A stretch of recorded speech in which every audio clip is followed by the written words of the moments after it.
Dear students, welcome back. Constructivism in IR, ये second semester F Y UGP के लिए है और मैं कुछ दिन बाद आप लोगों से मुखातिब हो रहा हूँ। यदि आप सेकेंड सेमेस्टर के मेरे स्टूडेंट हैं और कई मुझे मेल मिलते हैं कि सर आप हमें भूल गए हैं, ऐसा नहीं है। आपको पता है कि कई डायरेक्शन में मेरी एनर्जी जाती है, सभी मेरे स्टूडेंट हैं, लेकिन आपको मैं कभी नहीं छोड़ूंगा क्योंकि ये मेरा फर्स्ट पैसन रहा है। जो मैंने ये वीडियो शुरू किया था यूट्यूब चैनल, तो मैंने अंडर ग्रेजुएट के स्टूडेंट को हेल्प करने के लिए ही शुरू किया था, बिकॉज वहाँ पे क्वालिटी वीडियोस नहीं थे। आ, तो अभी हम लोग कहाँ पहुंच गए हैं, चलिए इसको सिचुएट करते हैं सिलेबस के साथ और देखने की कोशिश करते हैं क्यों मैं कंस्ट्रक्टिविज्म पे जंप कर रहा हूँ। आपको लग रहा होगा सर अचानक से ये थ्योरी क्यों लेके आ रहे हैं, अभी तो हमने realism, neo liberalism, neo realism या अदर मार्क्सिज्म पढ़ा भी नहीं है। चलिए हम पहले सिचुएट करते हैं, फिर हम जस्टिफाई करते हैं कि मैं ये वीडियो क्यों बना रहा हूँ। वैसे ये वीडियो मेरे सभी स्टूडेंट के लिए, even UGC net, assistant professor, CUET PG, सबके लिए इंपॉर्टेंट है। So let us begin constructivism in IR. देखिए ये वीडियो क्यों बना रहा हूं मैं, ये आपकी सिलेबस है, डीएससी 6 कहते हैं इसको, डिसिप्लिन स्पेसिफिक कोर कोर्सेज, छठा है। और इसमें ये यूनिट हम खत्म कर चुके हैं, इसको मैंने 2 वीडियो में खत्म कर दिया है। अब यहाँ पे आप देखें तो इंट्रोडक्शन टू आईआर थ्योरी, तो चलिए थोड़ी सी आज चर्चा करेंगे, बहुत ज़्यादा नहीं, एक अलग वीडियो भी होगा तो बना देंगे। ये जो है कौटिल्य की रियलिज्म जो है वो हमने ऑलरेडी डिस्कस किया था, जहाँ पे कि अंडरस्टैंडिंग जेनियोलॉजी ऑफ इंडियन आईआर, बहुत ज़्यादा इस पर डिस्कस किया था। ये मैं वीडियो जो है बना चुका हूँ ऑलरेडी। ये आप उसको देख लेंगे, मैं एक अलग प्लेलिस्ट जो मैंने बनाया उसमें भी मैं डाल दूंगा, लेकिन ये वीडियो आप खोज सकते हैं। लिबरलिज्म भी है, नियो लिबरलिज्म है और नियो रियलिज्म भी, ये वीडियो भी मैं बना चुका हूँ। ये वीडियो और ये वीडियो दोनों बनी हुई है, नियो नियो करके। मार्क्सिज्म में बना चुका हूँ, नियो मार्क्सिज्म भी बना चुका हूँ, उसी के अंदर है, मार्क्सिज्म के अंदर ही है। फेमिनिज्म भी मुझे लगता है मैंने बनाया है, यस। फेमिनिस्ट आईआर थिंकिंग में मैंने बनाया है। कंस्ट्रक्टिविज्म केवल आईआर थ्योरी में छूट रहा था, ओनली वन, ये नहीं था सिलेबस में, तो इसको आज मैं बना रहा हूँ, इसलिए मैं इसको बना रहा हूँ। अब यहाँ यदि आप देखेंगे तो मैंने पावर पे अलग वीडियो बनाया हुआ है, लेकिन फिर से थोड़ा पावर आईआर के कॉन्टेक्स्ट में मैंने नहीं बनाया है। सॉवरेंटी पे वीडियो बनी हुई है, एम्पायर और इंटरनेशनल ऑर्डर पे मैंने नहीं बनाया, ये बना देंगे। ये इन्होंने लिखा है एक्सप्लोरिंग द फ्यूचर ट्रेजेक्ट्री, इसको ग्लोबल शिफ्ट के नाम से पहले थी, और सेम यहाँ पे भी सेम लगभग है, नाम इन्होंने बदल दिया। ये ऑलरेडी वीडियो बना हुआ है, आप देख सकते हैं कि काफी ज्यादा ऑलरेडी वीडियो है आपके लिए, केवल थोड़ा बहुत उसको मैं हो सकता है कुछ ट्विक कर दूंगा, उस वीडियो को 1-2 स्लाइड एक्स्ट्रा करके और फिर इसमें डाल देंगे, या एज इट इज जो है इस प्लेलिस्ट में डाल देंगे। And this is the reason why I am making constructivism. पहले तो मैं जस्टिफाई कर रहा हूँ, यहाँ पे मैं आपको ये भी बताना चाहता हूँ कि ये बहुत डिफिकल्ट है कि आप सीधा कंस्ट्रक्टिविज्म को समझने की कोशिश करें। यदि आपने पहले नहीं पढ़ा है रियलिज्म या लिबरलिज्म या मार्क्सिज्म, तो बहुत आसान नहीं होगा। इसलिए मेरी स्ट्रांग सलाह है, यदि आप सेकेंड सेमेस्टर के स्टूडेंट हैं तो पहले इन सब वीडियो को मेरी देख लीजिए, realism, neo realism, liberalism, neo liberalism, Marxism, feminism, से वो पढ़ के तब आप इसको देखिए। यदि आप मेरे एग्जिस्टिंग स्टूडेंट हैं, मास्टर्स के स्टूडेंट हैं, बहुत अच्छा है, आप बिल्कुल देखिए, आप समझ पाएंगे। उन स्टूडेंट के लिए जो कि डायरेक्टली देखना चाहते हैं, उनके लिए मैं थोड़ा 1-2 स्लाइड पहले प्राइमर दे रहा हूं कि थ्योरी जब हम कहते हैं, ये आईआर की थ्योरी है, थ्योरी किसको कहते हैं और ये अप्रोच से कैसे अलग होता है।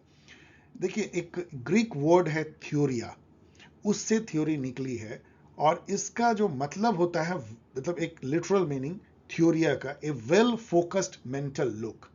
मतलब जब आप एकदम दिमाग को शांत कर लेते हैं, किसी चीज के बारे में बिल्कुल सोचते हैं, तो आपको जो दिखाई पड़ता है वो थ्योरी का पार्ट है। So it is a deep contemplation, किसी चीज के बारे में डीपली सोचना, कंटेम्पलेट करना, उसके बाद बहुत सोच विचार करना, एनालाइज करना ऑन समथिंग टू ग्रास्प और अंडरस्टैंड इट। किसी भी फिनोमिना, सोशल या नेचुरल वर्ल्ड का, उसके बारे में बहुत ज्यादा आप इन्वेस्टिगेट करते हैं, थिंक करते हैं, सोचते हैं, तो आपको कुछ जो रियलिटी दिखती है उसको जब आप लैंग्वेज में लिखते हैं तो थ्योरी बन जाती है। So theory is a generalised statement, एक जनरलाइज्ड स्टेटमेंट है, जैसे न्यूटन्स का law, generalised statement presented as reliable knowledge. और थ्योरी को एक ज्ञान के रूप में प्रस्तुत किया जाता है कि ये सच है और इसको आप मान लीजिए। कैसे न्यूटन के लॉ को हम लोग मान लेते हैं कि फोर्स जो है मास इनटू एक्सेलरेशन, इस टाइप की जो हम कहते हैं, इनर्शिया, उनका law of inertia, gravitational law, many other, even even social science में कितनी सारी थ्योरी को हम लोग जो है मान लेते हैं as a reliable knowledge. Theory means a proposition. Proposition क्या होता है? कि स्टेटमेंट, कि सूरज जो है पूरब में उगता है, लाइक प्रपोजिशन। और सेट ऑफ प्रपोजिशन, 2-3 स्टेटमेंट हो सकते हैं, design to explain something. Something क्या है? सम सोशल या रियल, सोशल या नेचुरल वर्ल्ड का जो फिनोमेना है उसको आप समथिंग कह सकते हैं, विथ रेफरेंस टू डेटा और inter relation not directly observed और नॉट अदरवाइज मैनिफेस्ट। मतलब कि ये एक डेफिनेशन मैंने दिया आर्नोल्ड ब्रैकेट का व्हाट इज थ्योरी में। मतलब कि थ्योरी एक्सप्लेनेटरी कैपेबिलिटी रखती है किसी फिनोमेना के बारे में, और लेकिन वो जो एक्सप्लेन करती है विथ रेफरेंस टू डेटा और सम इंटर रिलेशन, सब कैटेगराइजेशन, क्लासिफिकेशन, उस बेसिस पे कुछ जो है वो एक्सप्लेन करती है किसी फिनोमेना के बारे में थ्रू प्रपोजिशन या सेट ऑफ प्रपोजिशंस, जो अदरवाइज डायरेक्टली मैनिफेस्ट या ऑब्जर्व नहीं होता। तभी तो थ्योरी का इंपॉर्टेंस है। आप ऐसे नहीं समझ पाते, लेकिन थ्योरी आपको बता देता है। जैसे कि एप्पल को गिरते हुए, मतलब सेब को गिरते हुए तो हजारों सालों से मनुष्य ने देखा होगा, लेकिन उसको थ्योरी के फॉर्म में जब न्यूटन ने दिया तब लोगों ने समझा अच्छा ये थ्योरी ऑफ ग्रेविटी है। पत्थर को आप मारते हो, कुछ दूर लटकता है, फिर वो रुक जाता है, ये तो सब लोग जानते थे, लेकिन उसको थ्योरी के रूप में जाना कि फोर्स जो है मास इनटू एक्सेलरेशन होता है, लाइक दैट। तो इसमें इनबिल्ट है इस डेफिनेशन में। सो theory is a combination of both science and philosophy. दोनों चीज में है, साइंस भी है, मतलब data, observation, hypothesis building, testing, falsification, और फिलॉसफी भी है, मतलब आप आंख बंद करके और एकदम डीप कंटेम्पलेशन करते हो और कुछ सोचते हो एब्स्ट्रैक्ट लॉजिक से, तो वो भी इसमें शामिल है। थ्योरी जनरली माना जाता है कि सभी कॉन्टेक्स्ट में, टाइम में और प्लेस में वैलिड है। मतलब न्यूटन का लॉ ऐसा नहीं है कि इंग्लैंड में वैलिड होगा, इंडिया में नहीं होगा, या किसी कल्चर में वैलिड होगा, किसी कल्चर में नहीं होगा, और किसी टाइम में जो है 15वीं शताब्दी में वैलिड होगा, 16वीं में नहीं होगा। It's like that. तो ये थ्योरी जो है वो समय काल सीमा के से ट्रांसेंड कर जाती है, परे हो जाती है, सब जगह वो सत्य होती है। इस मायने में वो थॉट से अलग होती है। जो थॉट होते हैं वो कॉन्टेक्चुअल होते हैं, कल्चरल कॉन्टेक्स्ट में, एक टाइम में ही वो वैलिड होता है। अप्रोच जो है वो थ्योरी से थोड़ा अलग है और थोड़ा हल्का है, मतलब वो नीचे की एक, समझ लीजिए, एक एक्टिविटी है। A way of dealing with situation और प्रॉब्लम, कैसे आप डील करते हैं, ये पर्सपेक्टिव को भी अप्रोच करते हैं। आप कौन सा चश्मा लगा लेते हैं, कौन सा फ्रेम ऑफ रेफरेंस आप लगा लेते हैं रियलिटी को ऑब्जर्व करने के लिए, अंडरस्टैंड करने के लिए। उस तरीके से देखें तो मार्क्सिज्म एक जो है मार्क्सिस्ट अप्रोच भी हो सकता है जब आप क्लास का लेंस लगा लेते हैं। फेमिनिस्ट अप्रोच भी हो सकता है जब आप जेंडर का लेंस लगा लेते हैं।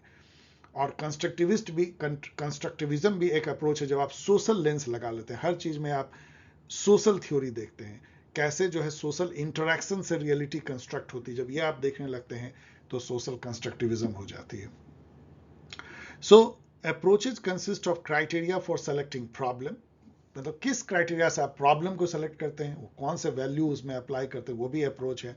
किस क्राइटेरिया से आप रिलेवेंट डेटा को सेलेक्ट करते हैं, हाउ यू, मतलब एनालाइज द डेटा जो आप कलेक्ट किए, mode of analysis which provide a set of tools and develop concepts for study and comprehension of any political phenomena. मैंने तो पढ़ दिया, इसको आप और कंटेम्पलेट करके समझ लीजिएगा। बेसिकली अप्रोच को आप ऐसे समझिए कि एक तरह का लेंस है, फ्रेम ऑफ रेफरेंस है, पर्सपेक्टिव है। सबसे अच्छा ये है रियलिटी को ऑब्जर्व करने के लिए और समझने के लिए, सबसे अच्छा ये है। बाकी तो ये तो इन्वेस्टिगेशन और रिसर्च मेथोडोलॉजी का पार्ट है। तो थ्योरी और अप्रोच में थोड़ा फर्क है। और मैं क्यों बोल रहा हूं, क्योंकि सोशल कंस्ट्रक्टिविज्म या कंस्ट्रक्टिविज्म को कई लोग जो है क्रिटिकली इसको एक अप्रोच भर मानते हैं, इसको थ्योरी नहीं मानते हैं, क्योंकि ये उस तरह का एक्सप्लेनेटरी कैपेबिलिटी नहीं रखता है जो थ्योरी रखती है।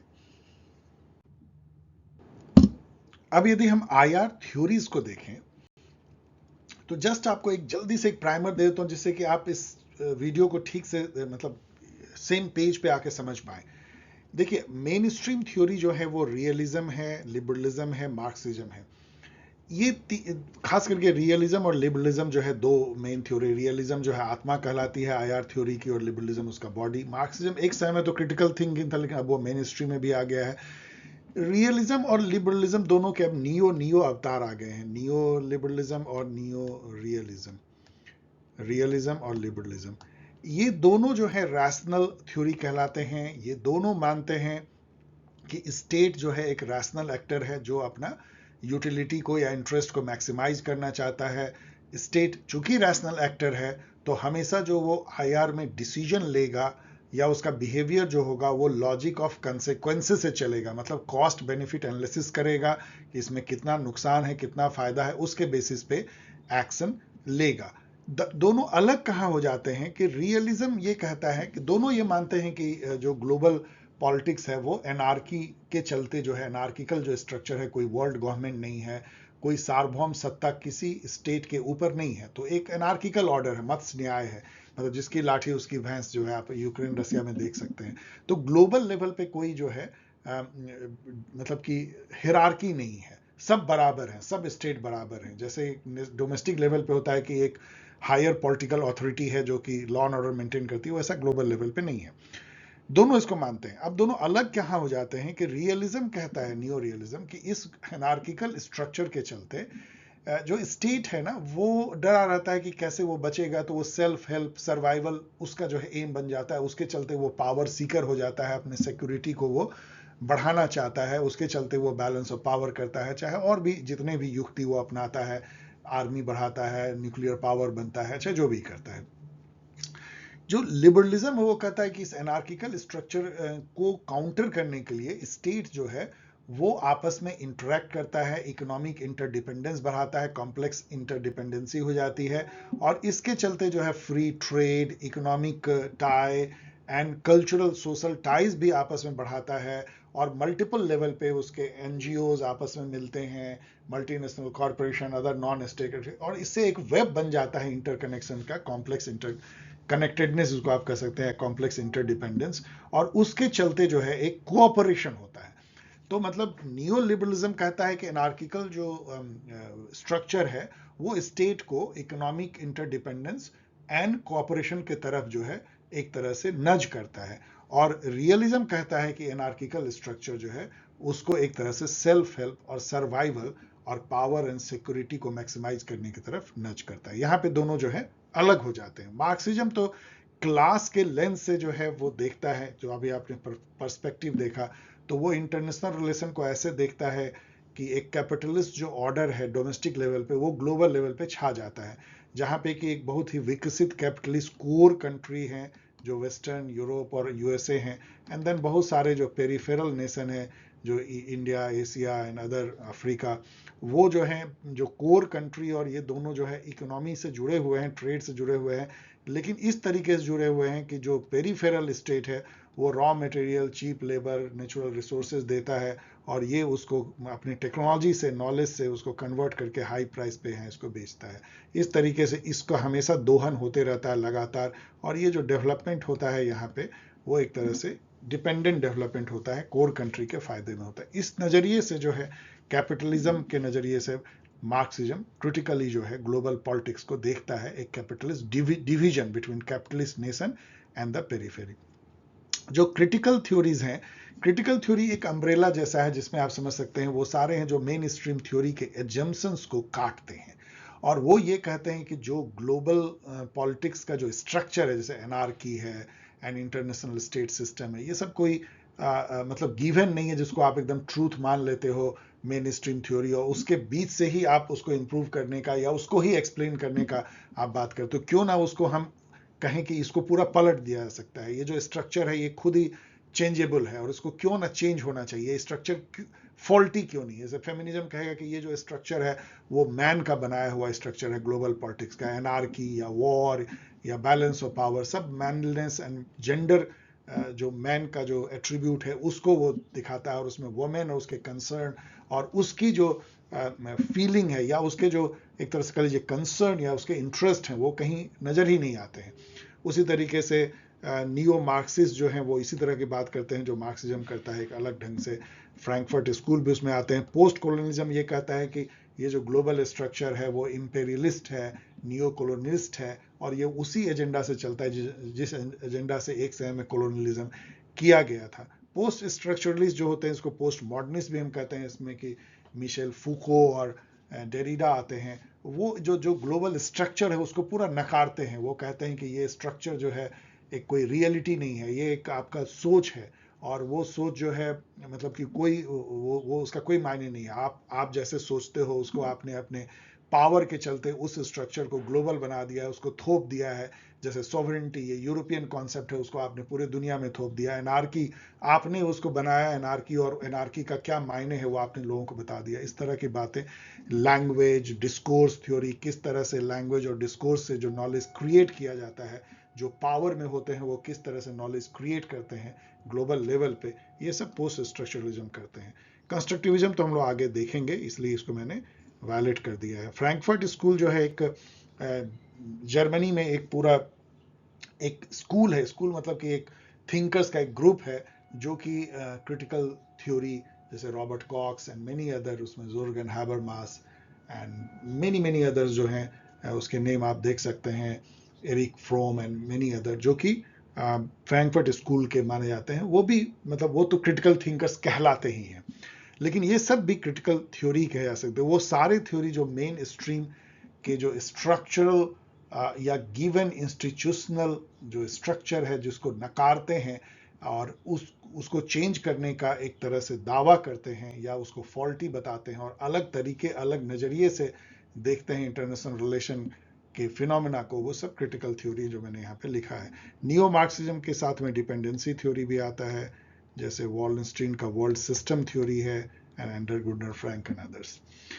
अदर स्कूल डॉक्ट्राइन भी यहाँ पे हैं। इंग्लिश स्कूल जो है वो बहुत ज़्यादा कंस्ट्रक्टिविज्म के पास चला आता है, जो रियलिज्म और लिबरलिज्म के बीच में माना जाता है, जहाँ पे कि एक इंटरनेशनल स्टेट की सोसाइटी माना जाता है। जैसे एक सोसाइटी होती है उसी तरह स्टेट उसके मेंबर हैं, एक इंटरनेशनल सोसाइटी है, और वहाँ पे केवल लॉजिक ऑफ कंसिक्वेंसेस के बेसिस पे नहीं, मतलब रैशनल थॉट के बेसिस पे स्टेट एक्ट नहीं करते हैं, बट लॉजिक ऑफ अप्रोप्रिएटनेस के बेसिस पे स्टेट क्या होना चाहिए, उस बेसिस पे जो है समाज में लोग इज्जत के चलते या नॉर्म के चलते लोग बहुत कुछ ऐसा नहीं करते हैं जो उनके रैशनल इंटरेस्ट में हो। उसी तरह इंटरनेशनल सोसाइटी भी ये मानता है, यदि उस अप्रोच को इंग्लिश स्कूल, कि वहाँ भी स्टेट जो है वो कुछ अप्रोप्रिएट सोशल बिहेवियर के चलते बहुत कुछ नहीं करते, वहाँ पे आइडियाज नॉर्म इन सब की भी वैल्यू है। तो ये इंग्लिश स्कूल थोड़ा सा यहाँ करीब चला आता है। कोपेनहेगन स्कूल जो है वो, जिसके बैरी बुजान है, जैसे इंग्लिश स्कूल के यदि आप देखेंगे तो हैडली बुल हैं, मार्टिन वाइट एंड अदर्स हैं। तो कोपेनहेगन स्कूल जो है वो सिक्योरिटी स्टडी के लिए खास करके जाना जाता है, और वो स्टेट की सिक्योरिटी को ह्यूमन के सिक्योरिटी से अलग कर देता है। उसका कहना है, और कई बार सही भी, कि जो इंडिविजुअल है वो एक स्टेट के अंदर रह के भी खुद स्टेट से इनसिक्योर हो सकता है, और सिक्योरिटी स्टेट डिपेंडेंट नहीं होती, और केवल स्टेट की ही सिक्योरिटी नहीं होती है। इसके अलावा वो काफ़ी सारा रीजनल सिक्योरिटी कॉम्प्लेक्स है, सिक्योरिटी कम्युनिटी, सिक्योरिटी का मायने क्या है, सिक्योरिटी डिलेमा क्या है, इन सब पे जो है वो एक कंस्ट्रक्टिविस्ट वे में, मतलब अगेन वो एक या पोस्ट मॉडर्निस्ट वे में जो है कोपेनहेगन स्कूल सोचता है। तो यदि आप देखेंगे तो इंग्लिश स्कूल, कोपेनहेगन स्कूल काफ़ी ज़्यादा कंस्ट्रक्टिविज्म से मिलते हैं। कंस्ट्रक्टिविज्म खुद काफ़ी सारे चीज़ें जो हैं पोस्ट स्ट्रक्चरलिज्म से लेता है। ये सब थ्योरी आपस में काफ़ी मिले हुए हैं। अब जो है एक और आपको मैं थोड़ा प्राइमर, आप कहते हैं ना पेंट के पहले प्राइमर लगाते हैं, तो आपको मैं प्राइमर दे रहा हूँ। ये कई स्टूडेंट के लिए बहुत इंटरेस्टिंग भी हुआ, कई के लिए बोरिंग, तो आप आगे भी बढ़ सकते हैं यदि आपको ये सब चीज़ें पता हो। आईआर जो इवॉल्व हुआ है वो 4 ग्रेट डिबेट से हुआ है। मतलब आईआर की जो थ्योरी बिल्ड हुई है वो किस तरीके से हुई है, उसमें कुछ मेजर जो है वो एक तरह से वर्सेस डिबेट हुआ है, और उसके थ्रू जो है इवॉल्व किया है आईआर का थ्योरी या आईआर का डिसिप्लिन। लेट अस सी दोस डिबेट। फर्स्ट डिबेट जो है ये जब दो वर्ल्ड वॉर के बीच में हुआ था, फर्स्ट एंड सेकेंड के बीच में, आइडियलिज्म वर्सेस रियलिज्म। ये कई जगह मैंने बताया भी है आप लोगों को। उस समय में जिसको अभी आप लिबरलिज्म कहते हैं या लिबरल इंस्टीट्यूशनलिज्म, उस समय उसको आइडियलिज्म कहा जाता था, वुडरो विल्सन, और जहाँ पे कि 14 पॉइंट प्रिंसिपल और लीग ऑफ नेशन इन सब बनने की बात होती थी। और रियलिज्म जो है EH car and many other thinkers जो है वो रियलिज्म के प्रोपोनेंट होते थे। और वहाँ पे जो है एक तरह से डिबेट हुआ कि इंटरनेशनल रिलेशन जो है वो मोरल आइडियलिज्म पे बेस्ड होना चाहिए, जहाँ परपेचुअल पीस होगा, कलेक्टिव सिक्योरिटी होगी, एक दूसरे के ऊपर इकोनॉमिक इंटरडिपेंडेंस होगा, या और इंस्टीट्यूशनल नॉर्म होंगे, international organisation, international rule, international regime होगा, या वो बिल्कुल पावर पॉलिटिक्स है, सेल्फ हेल्प सर्वाइवल है, बैलेंस ऑफ पावर है, सिक्योरिटी डिलेमा है, लाइक दैट क्या होगा। और जब वर्ल्ड वॉर 2 हुआ तो लोगों ने कहा कि आइडियलिज्म हार गया, क्योंकि और ये जो है E.H. कार ने अपने 20 ईयर क्राइसिस में इस तरह के डिबेट को जो है जन्म दिया, और उसके बाद से आइडियलिज्म एक तरह से खत्म ही हो गया और वो नए रूप में शामिल आया, नए रूप में आया, मतलब लिबरलिज्म या नियो लिबरलिज्म के रूप में। रियलिज्म खुद जो है बाद में आगे चल के बदल गया 1979 में। केनेथ वॉल्ज ने उसको स्ट्रक्चरल रियलिज्म या नियो रियलिज्म में कन्वर्ट कर दिया। बाद में दोनों नियो जो हैं वो भी थर्ड डिबेट में आते हैं। उसके पहले देखिए क्या डिबेट होता है, ट्रेडिशनलिज्म वर्सेस बिहेवियरलिज्म। ये अमेरिका में ये डिबेट शुरू हुआ। अमेरिका में जो आईआर के थिंकर थे उसमें से कुछ लोगों का कहना था कि जो आईआर को देखने का अभी भी सही है हिस्टोरिकल एंड फिलोसॉफिकल अप्रोच, वो सही है क्योंकि ये सोशल साइंस है। जबकि बिहेवियरलिस्ट का कहना था कि नहीं, जैसे नेचुरल साइंस में हाइपोथेसिस बनती है, फैक्ट्स एंड ऑब्जर्वेशन कलेक्ट किए जाते हैं और हाइपोथेसिस टेस्टिंग होती है, फॉल्सिफिकेशन होता है, उस तरह से आईआर के थ्योरी को साइंटिफिक होना चाहिए। तो इन दोनों में काफ़ी बहस हुई।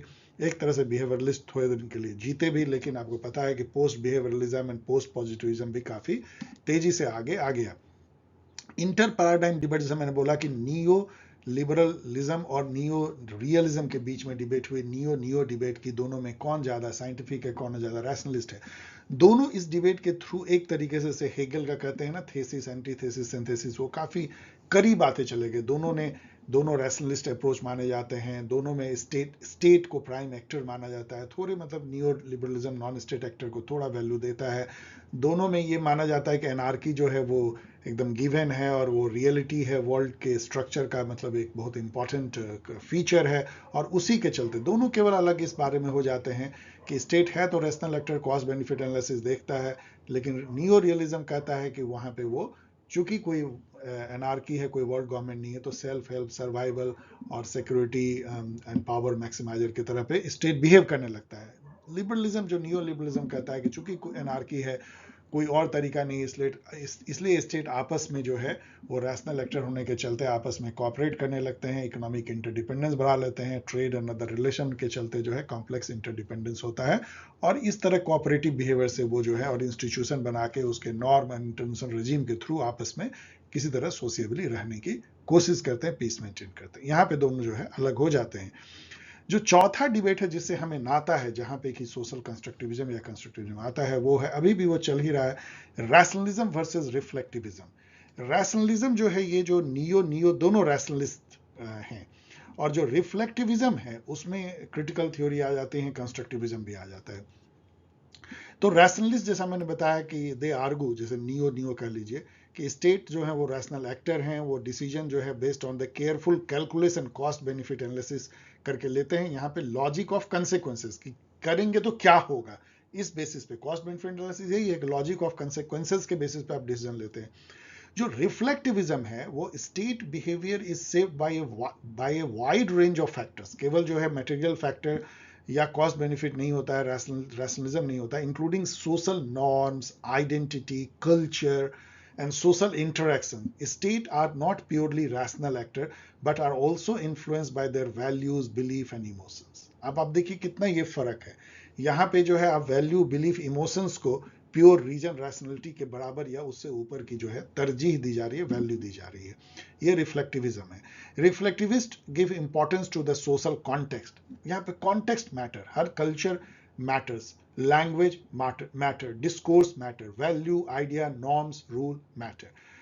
And they say that importance to social context and historical social interaction in which states identity and interest are constituted।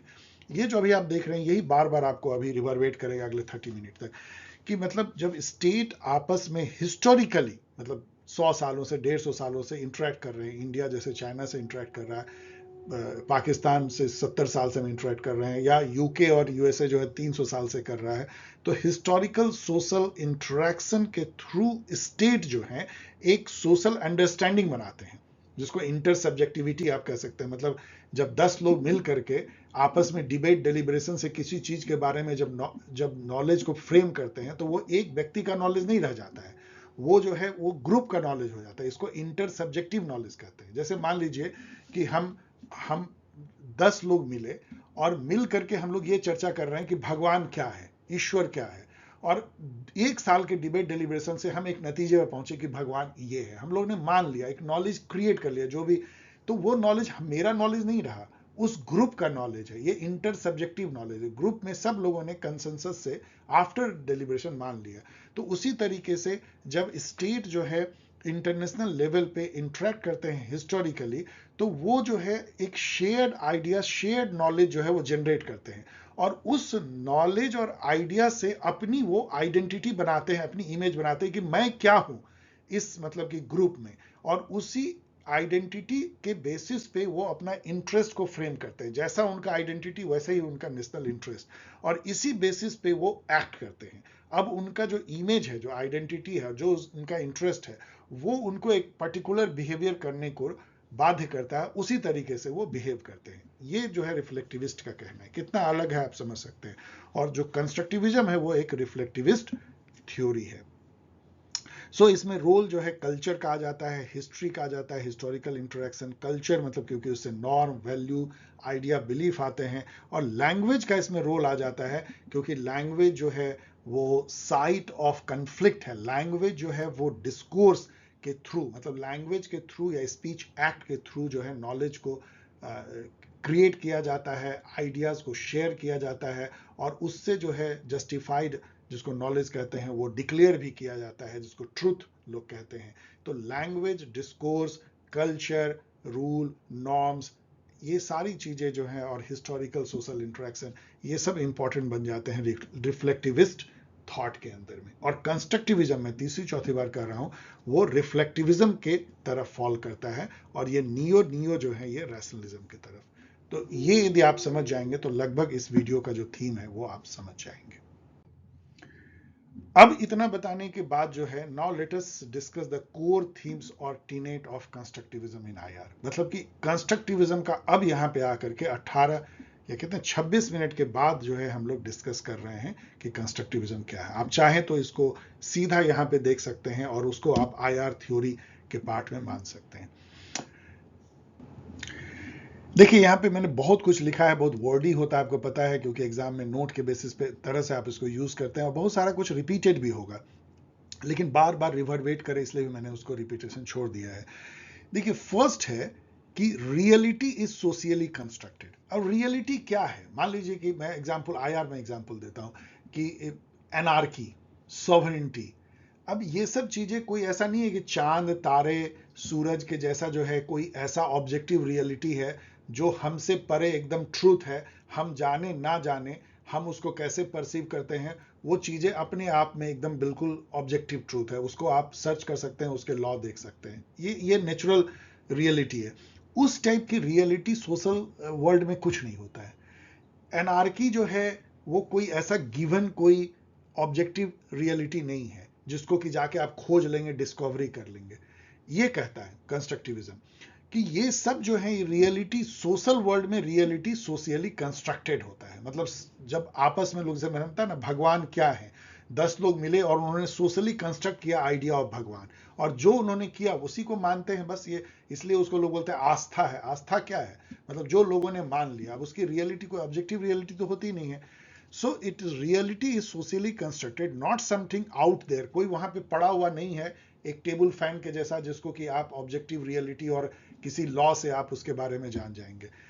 So it is not something out there to be discovered by scientific method, या जिसको positivism कहते हैं कि अपने sense, experience, data, observation के through hypothesis बना के test करके आप कुछ भी इस टाइप का ऑब्जेक्टिव रियलिटी नहीं खो सकते सोशल वर्ल्ड में। तो पहला है कि रियलिटी इज सोशियली कंस्ट्रक्टेड।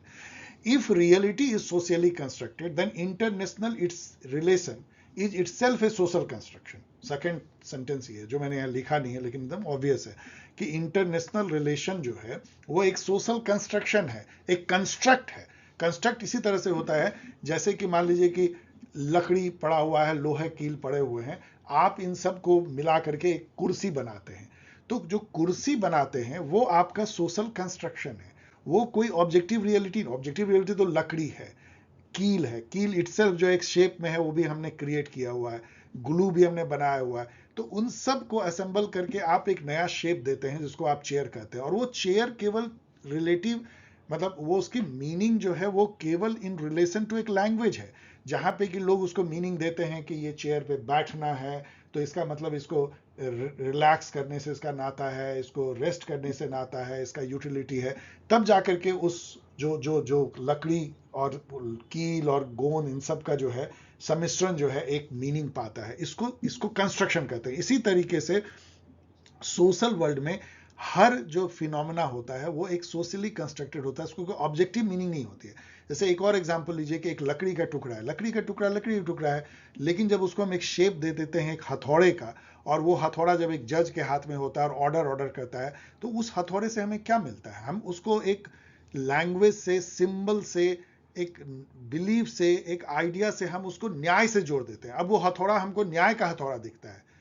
इसी तरीके से आप और कई चीजों का, जैसे कि लायन, अब लायन का कोई मतलब कि मूर्ति है, उसका क्या मीनिंग है? लायन है, मूर्ति है, लेकिन वही जब अपने हम एम्बलम में देखते हैं, नेशनल एम्बलम, तो हमको गर्व होता है कि हमारा ये नेशनल एम्बलम है, 3 लाइन का जो है।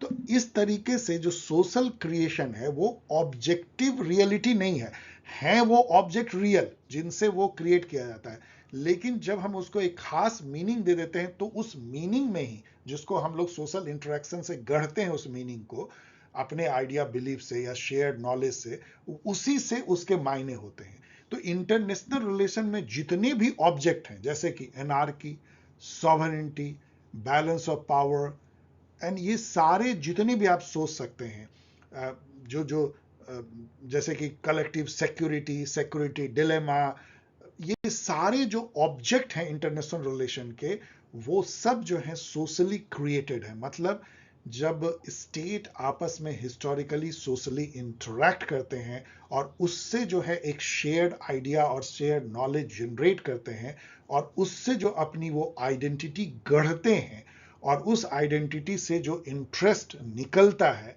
इन दोनों, इन मतलब कि पहले आइडेंटिटी बनती है सोशल इंटरेक्शन से या शेयर्ड नॉलेज से, वो आइडेंटिटी इंटरेस्ट जनरेट करती है, और आइडेंटिटी एंड इंटरेस्ट जो है स्टेट का बिहेवियर इंटरनेशनल रिलेशन में तय करता है, और इन्हीं से जो सारे ऑब्जेक्ट हैं उसके मायने तय होते हैं कि एनार्की का मीनिंग क्या है, सॉवरेनिटी का मीनिंग क्या है, सिक्योरिटी का मीनिंग क्या है, like this. So this is in nutshell constructivism in IR. अब मैंने आपको एक्सप्लेन कर दिया, मैं थोड़ा तेजी से कल पढ़ रहा हूं। Structure of human association are determined primarily by shared idea rather than material forces.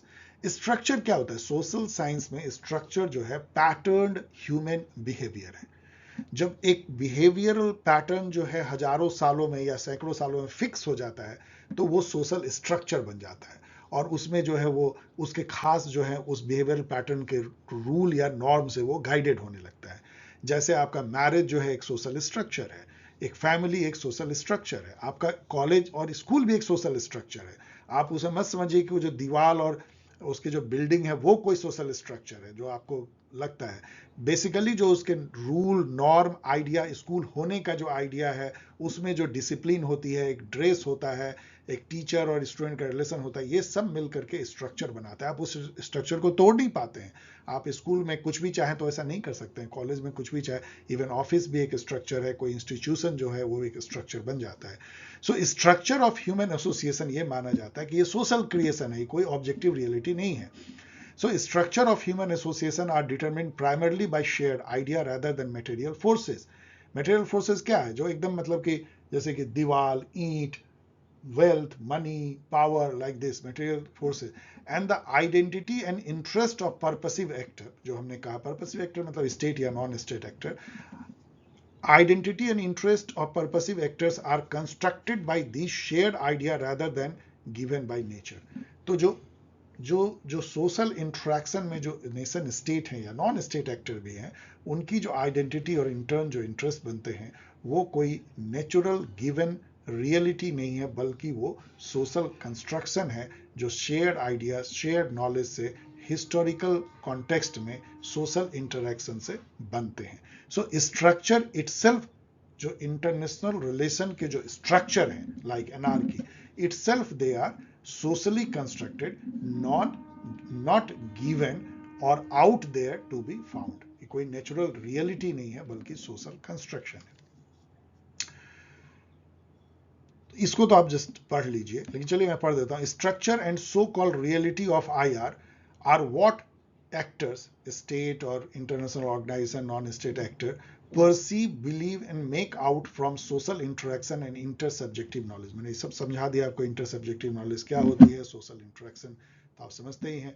Most object of international relations such as, unlike tree, rock or glacier, exist only through a specific meaning and values attached to them, which is the outcome of process of social interaction in historical context. बार बार वही चीज. Object क्या हुआ, object मतलब जो भी आप structure आप समझते हैं, anarchy, sovereignty, security and like that.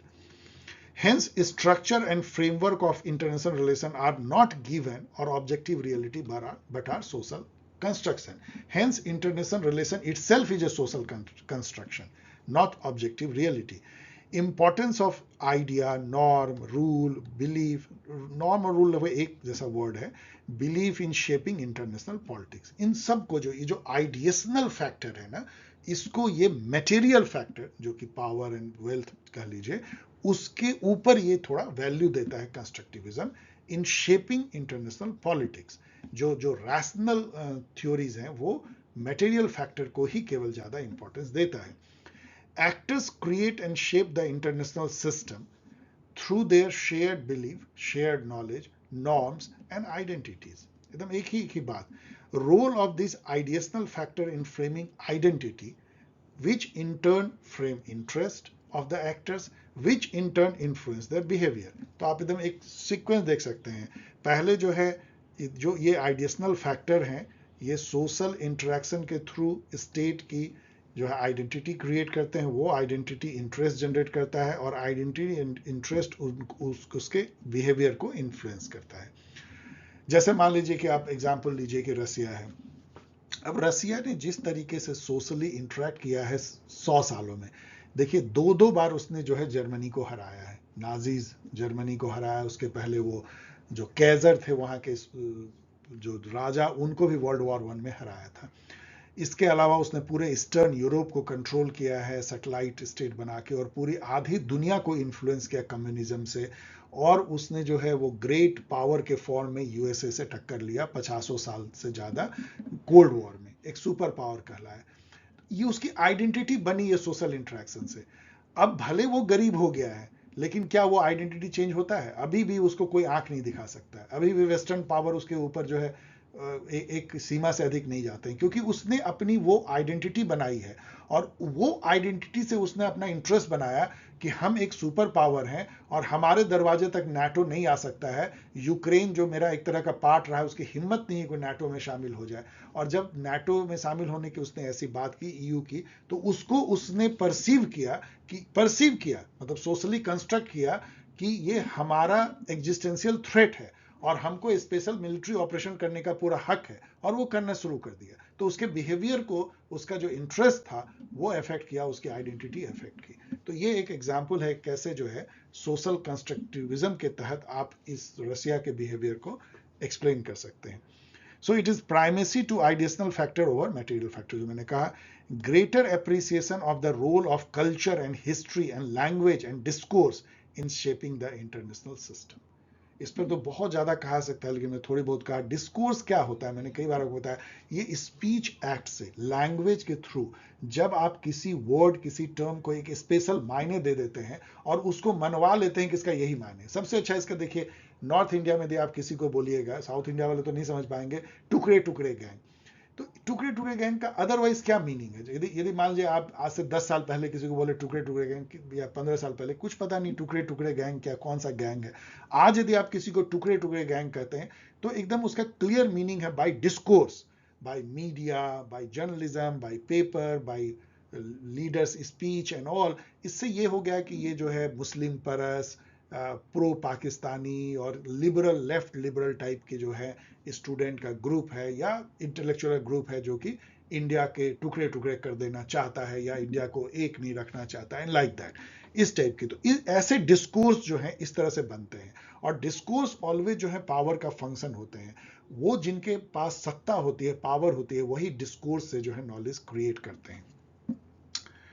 Okay, so this is the core theme of constructivism in IR। मतलब क्या है? इंटरनेशनल रिलेशन एक सोशल कंस्ट्रक्शन है। दूसरा, जितने उसके ऑब्जेक्ट हैं लाइक एनार्की, सॉवरेनिटी, सिक्योरिटी, वो सब कोई गिवन ऑब्जेक्टिव रियलिटी ना होके सोशली कंस्ट्रक्टेड हैं। वो सोशली कंस्ट्रक्टेड कैसे होते हैं? वो हिस्टोरिकल कॉन्टेक्स्ट में सोशल इंटरेक्शन से shared idea, shared belief, shared knowledge create होता है और उसी के थ्रू जो है वो कंस्ट्रक्शन बनता है। इसी प्रोसेस के थ्रू एक स्टेट जो इंटरनेशनल सिस्टम में अपनी आइडेंटिटी गढ़ता है, मतलब समझता है कि मेरी आइडेंटिटी है, वो आइडेंटिटी वो खुद भी परसीव करता है कि मैं ऐसा हूं, और जो दूसरे एक्टर्स हैं वो भी उसको वैसा ही परसीव कराते हैं कि तुम ऐसे हो, और उस आइडेंटिटी से इंटरेस्ट जनरेट होता है, और आइडेंटिटी और इंटरेस्ट उसको एक पर्टिकुलर बिहेवियर के तरफ जो है ले जाता है। अब यदि हम देखें कि इसके जो फाउंडेशनल थिंकर एंड थॉट्स रहे हैं, अब थोड़ा मुझे तेजी से चलने की इजाजत दीजिए क्योंकि मैंने बहुत ज्यादा टाइम ले लिया है। देखिए, दो थिंकर जो हैं इसके एकदम मतलब पितामह हैं। एक है निकोलस ओनफ, जिन्होंने कि कंस्ट्रक्टिविज्म वर्ड जो है क्वाइन किया था, ये टर्म को क्वाइन किया था अपने एक बुक में, world of our making, rules and rule in social theory and international relation. इसका जो जिस्ट है वो तो यहां लिख दिया, मैं पढ़ूंगा नहीं। बेसिकली ओनफ ये कहते हैं इस बुक में कि जो इंटरनेशनल रिलेशन में जो रूल्स हैं, नॉर्म्स हैं, वो बहुत इंपॉर्टेंट है। वो बहुत क्रिटिकल रोल प्ले करते हैं शेप करने में स्टेट के बिहेवियर को, इंडिविजुअल और ग्रुप के बिहेवियर को।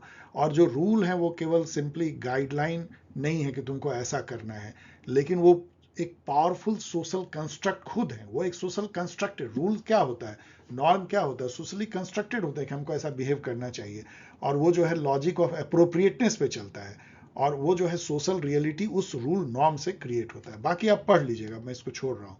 मतलब रूल नॉर्म्स के थ्रू उन्होंने जो है कैसे जो इंटरनेशनल रिलेशन के ऑब्जेक्ट एक सोशल क्रिएशन है उसको बताने की कोशिश की थी, और उसमें कितना रोल है नॉर्म्स, आइडेंटिटी एंड पावर का इन shaping state behaviour and interaction. दूसरे जो इसके फादर हैं, ट्विन कह लीजिए, अलेक्जेंडर वेंट हैं, जिन्होंने कंस्ट्रक्टिविज्म को रियली पॉपुलराइज किया इंटरनेशनल रिलेशन में। एक तो पहले उन्होंने एक आर्टिकल लिखा था 1992 में, anarchy is what state make of it, the social construction of power politics, और फिर उसी को एक बुक के फॉर्म में उन्होंने 7 साल बाद लिखा, social theory of international politics. इन दोनों में जो मेन बात ये कहते हैं कि एनार्की कोई फिक्स्ड और अनचेंजेबल फीचर या गिवन नेचुरल रियलिटी नहीं है, मतलब एक सोशल कंस्ट्रक्ट है। और एनार्की जो है वो है, जैसे लकड़ी है तो है, लेकिन उसके मीनिंग जो स्टेट देते हैं ना कि एनार्की है तो हमें कैसा बिहेव करना चाहिए, ये सोशल कंस्ट्रक्शन है। जैसे वो एग्जांपल देते हैं कि मान लो कि एनार्की है, तो उस एनार्की में फ्रेंड्स का यदि एनार्की होगा, जैसे फ्रेंड के बीच में क्या होता है, कोई जो हायरार्की नहीं है, सब जो है सॉवरेन है, लेकिन फिर भी कितनी मजेदार रहती है, सब लोग आपस में बात करते हैं, मजाक भी करते हैं, कोई थोड़ा बुरा मान जाता है तो कोई दूसरा दब जाता है, कोई एक जब ऊंचा बोलता है दूसरा सुन लेता है, ये चलता है। वही दुश्मनों के बीच के एनार्की में तलवार खींच जाती है, लोग जो है मरकट मरते हैं।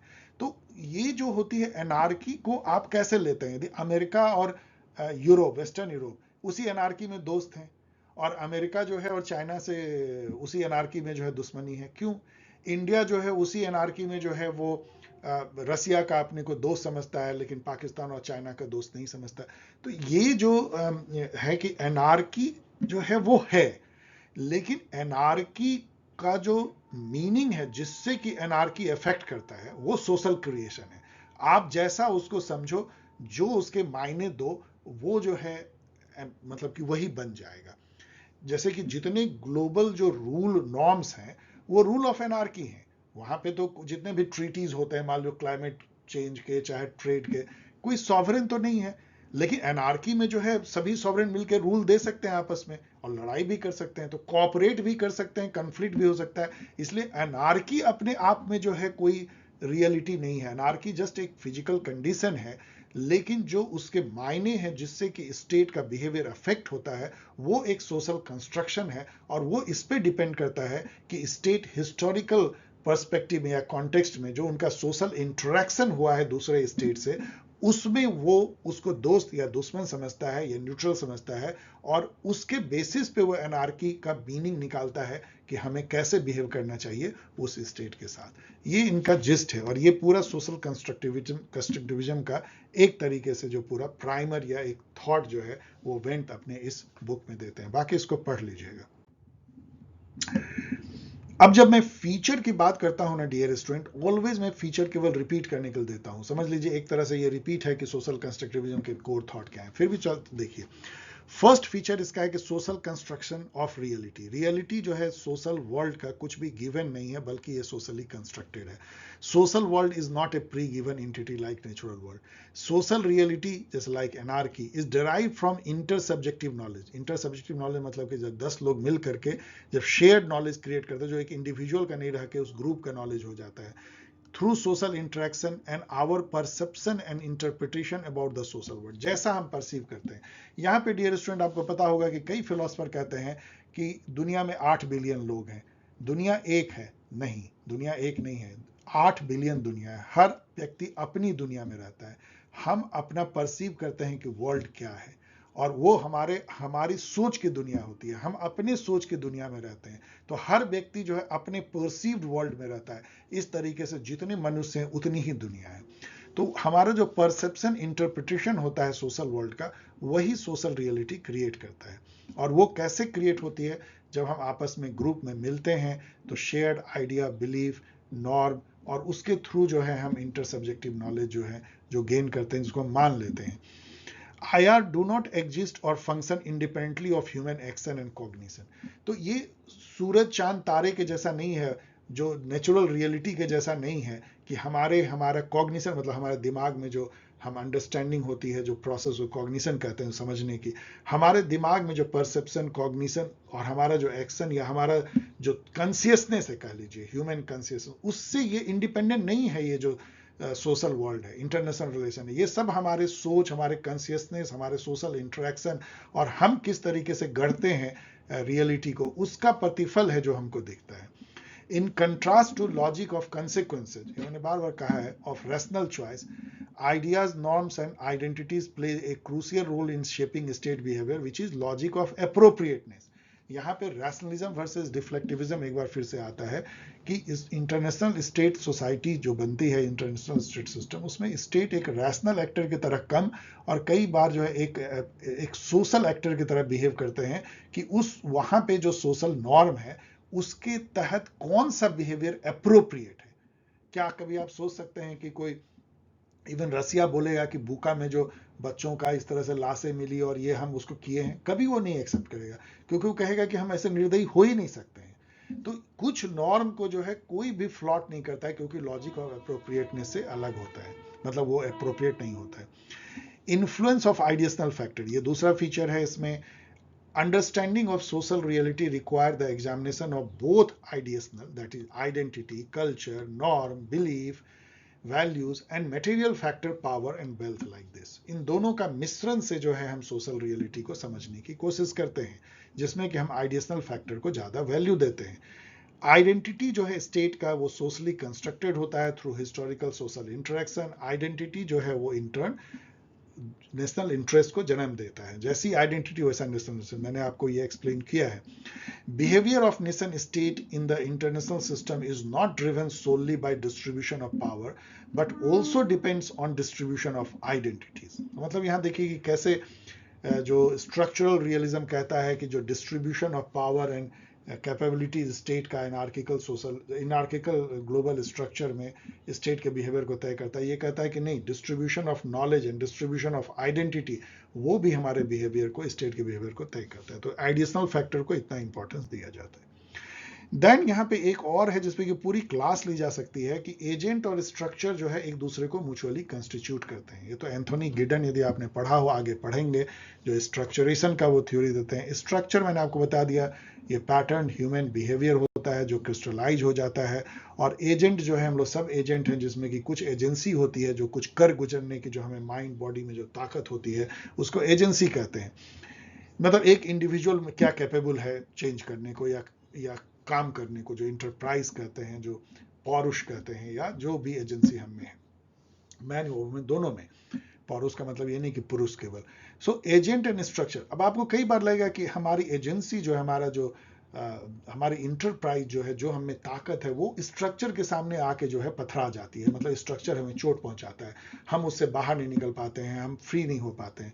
लेकिन ये मानता है कंस्ट्रक्टिविज्म कि एजेंसी या एजेंट जो है वो स्ट्रक्चर क्रिएट करते हैं, इंटर्न स्ट्रक्चर जो है एजेंट को कंस्टिट्यूट करते हैं और उसको इन्फ्लुएंस करते हैं, दोनों एक दूसरे को बनाते हैं। ऐसा कुछ नहीं है कि स्ट्रक्चर ही केवल एजेंट को कंस्ट्रेन करते हैं, जो एजेंट भी स्ट्रक्चर को बदलने की ताकत या कंस्टिट्यूट करने की ताकत रखते हैं। इसी को कहते हैं कि म्यूचुअली कंस्टिट्यूटिव है। इस पर और आप आगे पढ़ सकते हैं। इसका मतलब देखिए क्या है कि जो स्ट्रक्चर है ग्लोबल पॉलिटिक्स का, लाइक एनार्की हो गई या सॉवरेंटी हो गई, स्टेट इंटरनेशनल स्टेट सिस्टम हो गया, बैलेंस ऑफ पावर हो गई, ये या इकोनॉमिक इंटरडिपेंडेंस हो गया, इंटरनेशनल रेजीम हो गया, ये सब जो है वो एजेंसी, मतलब जो इंडिविजुअल स्टेट एक्टर्स हैं या नॉन स्टेट एक्टर भी, वो उसको कंस्टिट्यूट करता है। ऐसा नहीं है कि वो गिवन है और एक्टर उससे जो है जस्ट बंधे हुए हैं। ये सारी जो ग्लोबल आईआर के जो स्ट्रक्चर है वो इंडिविजुअल एक्टर भी उसको क्रिएट करते हैं, कंस्टिट्यूट करते हैं। इन टर्न जब एक बार वो कंस्टिट्यूट हो जाता है तो वो हमारे बिहेवियर को कंस्ट्रेन करता है। इंटरनेशनल रिलेशन में स्टेट के बिहेवियर को वो लोग कंस्ट्रेन करते हैं, वो स्ट्रक्चर, लाइक इंटरनेशनल रेजीम या इंटरनेशनल जो treaty and like that. Nature of anarchy तो मैंने आपको एक्सप्लेन कर दिया कि वो एनार्की कोई जो है, जैसे वेंट कहते हैं, कोई गिवन कंडीशन नहीं है, बल्कि जो भी स्टेट उसका मीनिंग देता है थ्रू शेयर्ड आइडिया नॉलेज से, जो मैंने आपको एक्सप्लेन भी किया कि कैसे दोस्तों का एनार्की और दुश्मनों के एनार्की में फर्क है। यदि आपका कोई दुश्मन देश है तो एनार्की आपको सेल्फ हेल्प सर्वाइवल की तरफ ढकेलता है। यदि दोस्त स्टेट है तो आप उसके साथ कोऑपरेशन करते हैं, उसी एनार्की में आप फ्री ट्रेड एग्रीमेंट तक करते हैं। तो नेचर ऑफ एनार्की सबको पढ़ लीजिएगा। अब यहां पे मैं एक तरह समझिए कि फाइनल थॉट दे रहा हूं, फिर हम कल कुछ कंपैरिजन करेंगे। देखिए, जब कंस्ट्रक्टिविज्म जो है लाइक फेमिनिज्म इतने पार्ट में बटा हुआ है, आप डिफरेंट डिफरेंट बुक्स में देखेंगे, कोई किसी में 3 तरह के, किसी में 4 तरह के एंड लाइक दैट। मैं आपको जो दे रहा हूं ये एक बहुत ही सिंपल है, आपके एग्जाम के लिए काफी होगा। 2 पार्ट में मेनली आप बांट सकते हैं, एक है कन्वेंशनल कंस्ट्रक्टिविस्ट और एक है क्रिटिकल कंस्ट्रक्टिविस्ट। इसमें जो बातें इस स्लाइड में कही गई वो बड़ा टफ है, क्योंकि ये एपिस्टेमोलॉजी की बात करता है, ओंटोलॉजी की बात करता है। अब मेरे में इतनी, अभी मैं तो थकता जा रहा हूँ, इतनी ताकत भी नहीं है कि आपको इन सब में डिफरेंस बता सकूं। लेकिन आप केवल ये समझ लीजिए कि कन्वेंशनल कंस्ट्रक्टिविस्ट जो है वो ऑन्टोलॉजी के लेवल, मतलब नॉलेज के लेवल पे कि सोशल स्ट्रक्चर, सॉरी मतलब कि जो स्ट्रक्चर आईआर के हैं वो सोशली कंस्ट्रक्टेड होते हैं, जो anarchy, sovereignty, security like this, यहां पे जो है वो अलग हो जाते हैं रैशनलिस्ट से। लेकिन एपिस्टेमोलॉजी के लेवल पे, एपिस्टेमोलॉजी मतलब ये हुआ कि कैसे हम नॉलेज गैदर करते हैं, उसका सोर्स ऑफ नॉलेज क्या है, method of gathering of knowledge क्या है, जिसको हमने कई बार आपको रैशनलिज्म वर्सेस एम्पिरिज्म बताया है। रैशनलिज्म ये कहता है कि सोर्स ऑफ नॉलेज जो है वो इस दुनिया के परे भी है, हमारे सीधे एब्स्ट्रैक्ट रीजनिंग से भी हम नॉलेज ले सकते हैं, आंख बंद करके तपस्या करने से जो नॉलेज आती है, जो प्लेटो का जो इंटेलिजिबल वर्ल्ड से जो नॉलेज आती है।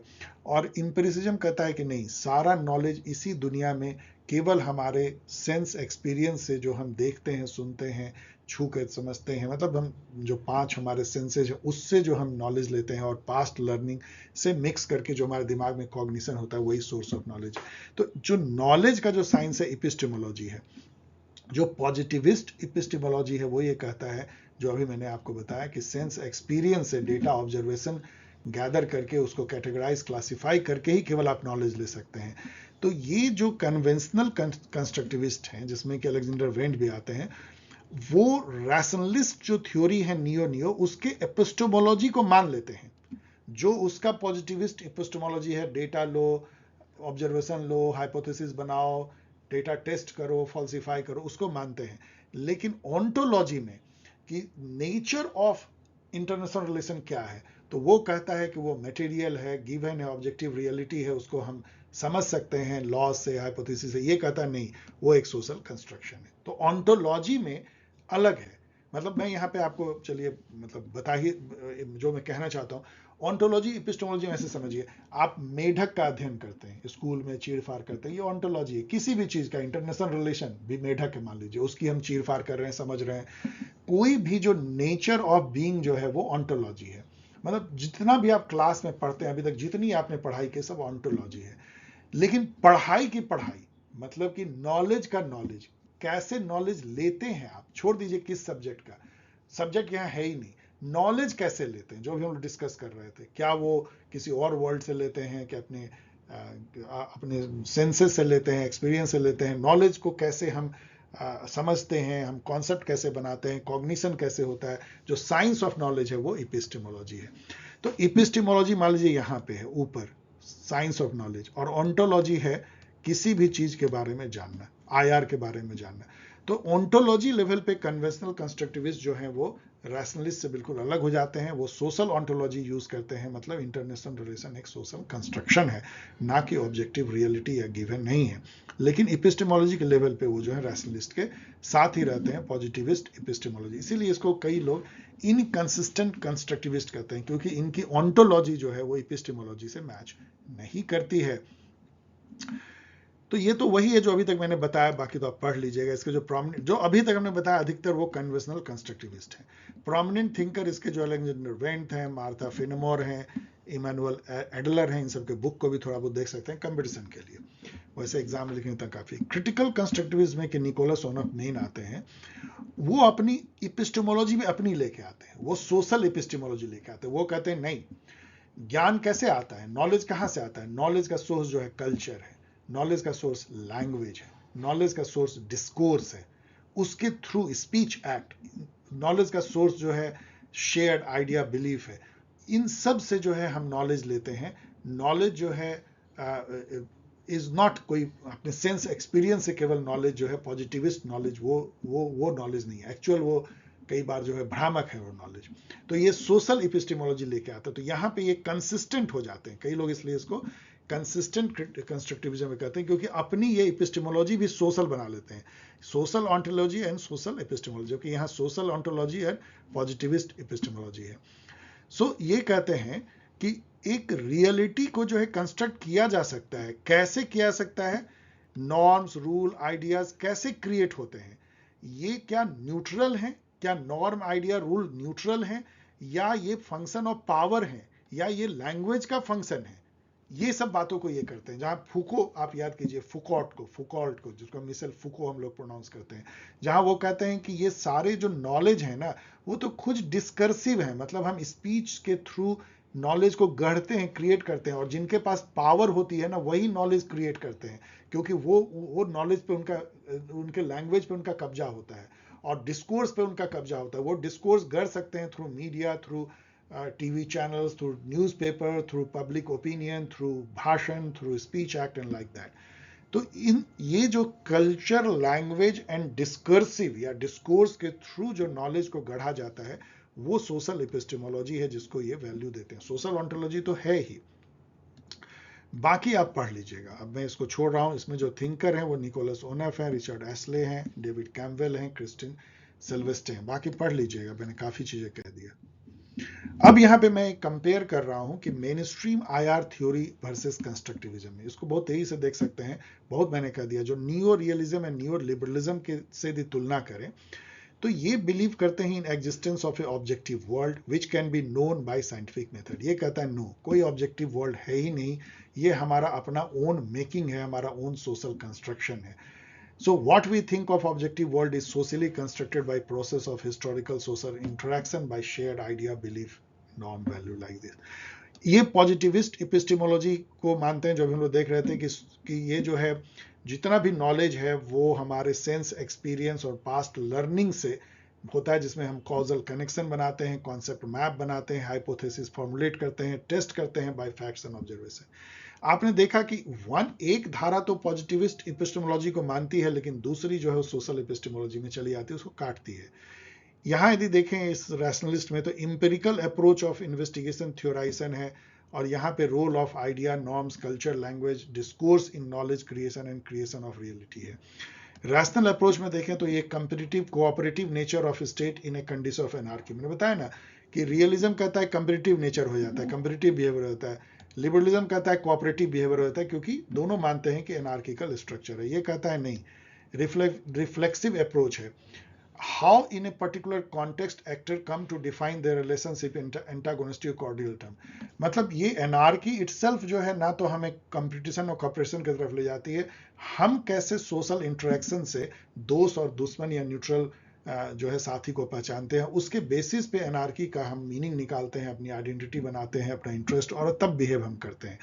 एक ही वही एनार्की हमें जो है किसी के साथ बहुत अच्छी फ्रेंडशिप की तरफ ले जाती है, फ्री ट्रेड एग्रीमेंट की तरफ ले जाती है, म्यूचुअल रेस्पेक्ट की तरफ, और वही जो है म्यूचुअल एंटागोनिज्म की तरफ भी ले जाती है। ये जो है लॉजिक ऑफ कंसेक्वेंसेस पे चलता है, कॉस्ट बेनिफिट एनालिसिस। ये लॉजिक ऑफ अप्रोप्रिएटनेस मतलब logic of appropriate social behaviour पे चलता है। आइडेंटिटी एंड इंटरेस्ट जो है स्टेट का गिवन है, ये लोग मानते हैं, और यहाँ मानते हैं कि आइडेंटिटी एंड इंटरेस्ट जो है सोशली कंस्ट्रक्टेड होती है।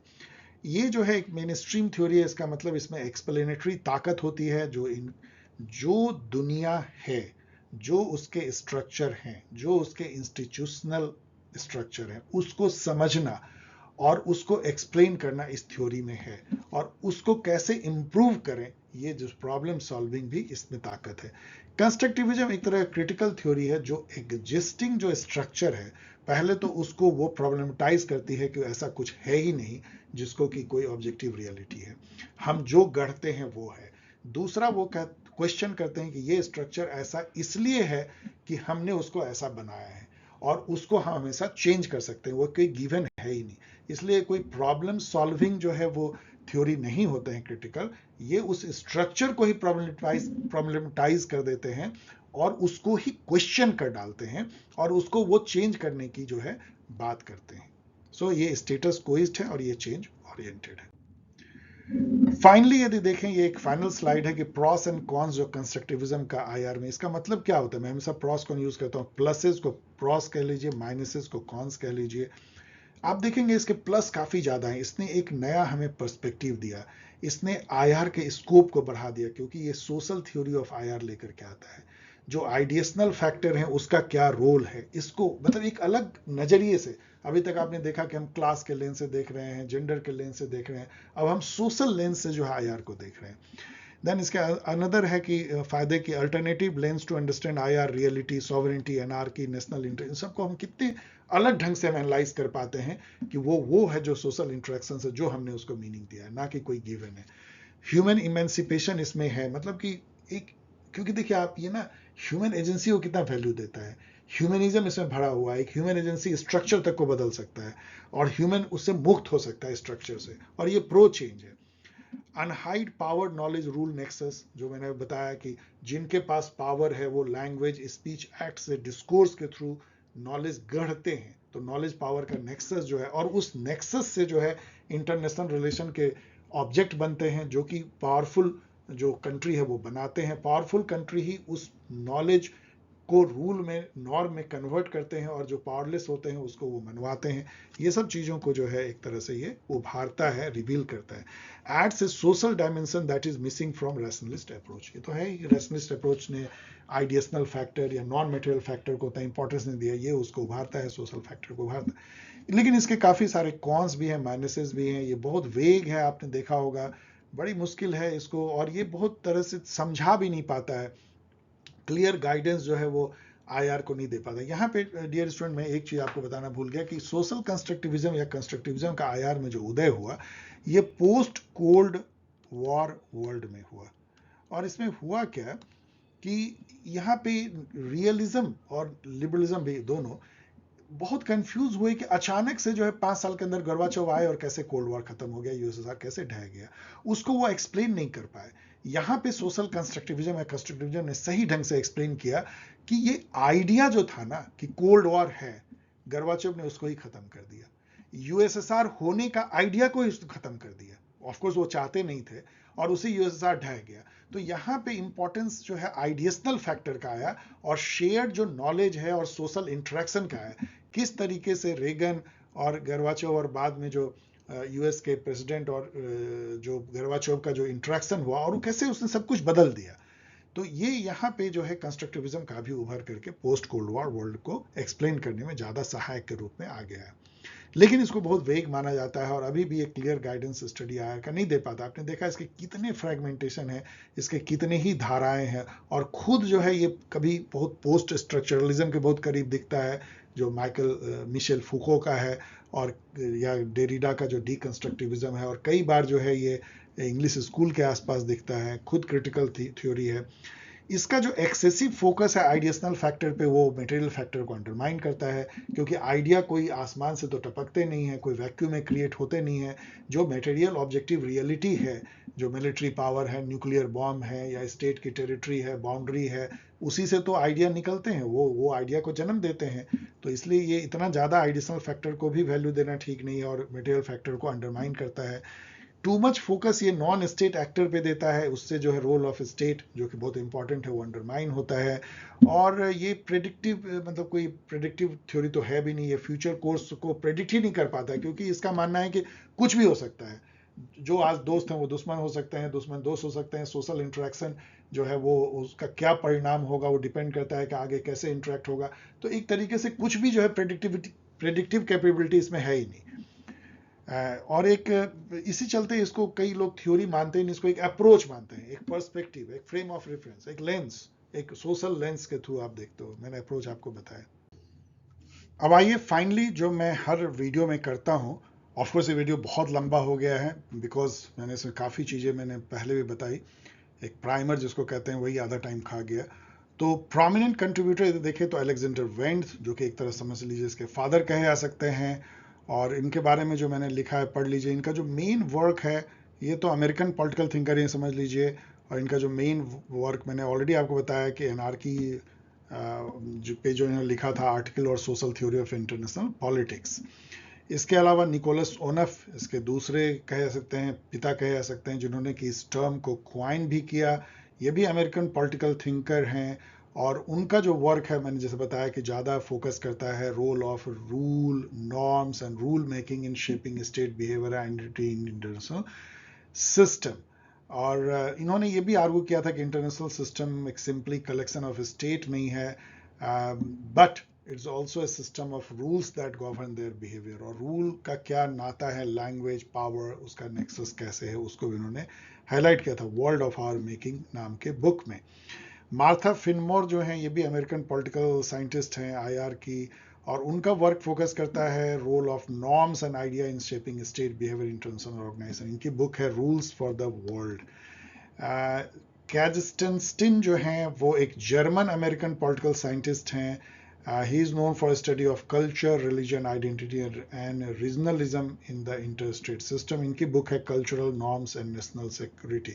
अब जब मैं इनकी बुक बोलता हूँ तो मैंने एक रिप्रेजेंटेटिव बुक दिया है, काफ़ी बुक इन सब ने लिखा है, लेकिन जो सबसे प्रोमिनेंट बुक मुझे लगी देन इमैनुअल एडलर, चलिए मैं छोड़ देता हूँ। लेकिन ये जो है ना, ये यूरुग्वे के हैं, लेकिन ये कनाडा में पढ़ाते हैं, और इन्होंने अमेरिका में पढ़ाया और इजराइल में इन्होंने स्टडी किया। तो बड़े इनके मल्टी कल्चरल इनका एक्सपीरियंस रहा है। इमैनुअल एडलर, इनकी बुक भी आप देख सकते हैं। सो ये सब जो है मेन है। वैसे तो और भी 4-5 को और आप याद कर सकते हैं, लेकिन मेन जो कंट्रीब्यूटर यही हैं इसमें। ये रेफरेंस है, मैंने काफ़ी ज़्यादा जो है इन दोनों से काफ़ी पॉइंट पिक किया है, इग्नू से भी काफ़ी किया। मैं हमेशा कहता हूँ इग्नू की मटेरियल काफ़ी अच्छी है। इसको तो मैंने बहुत ज़्यादा नहीं देखा है, लेकिन एक नज़र, क्योंकि इन दोनों को देखने के बाद आपको ज़्यादा बचता नहीं। और लेकिन मैंने नेट पे काफ़ी आर्टिकल्स एंड रिसर्च गेट ये सब पढ़ा, जो मैंने यहाँ दिया भी नहीं, उसकी ज़रूरत भी नहीं, इतने से आपको काफ़ी हो जाएगा। And thanks for watching. यदि आपको ये वीडियो पसंद आया हो, मैं तो पूरी तरह से थक चुका हूँ और ये वीडियो बहुत लंबा भी हो गया है, तो प्लीज़ लाइक करें, शेयर करें, सब्सक्राइब करें, कमेंट करें। और यदि आप मेरे एग्जिस्टिंग स्टूडेंट हैं तो आप डाउनलोड कर सकते हैं गाइड यहाँ से।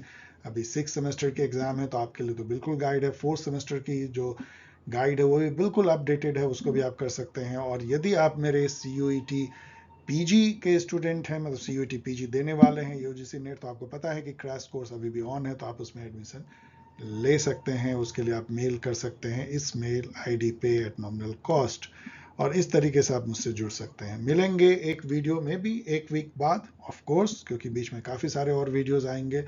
तो फिर हम जो छूटे हुए टॉपिक अब केवल हम लेंगे, जैसे मैंने इसको लिया है। तब तक के लिए विदा।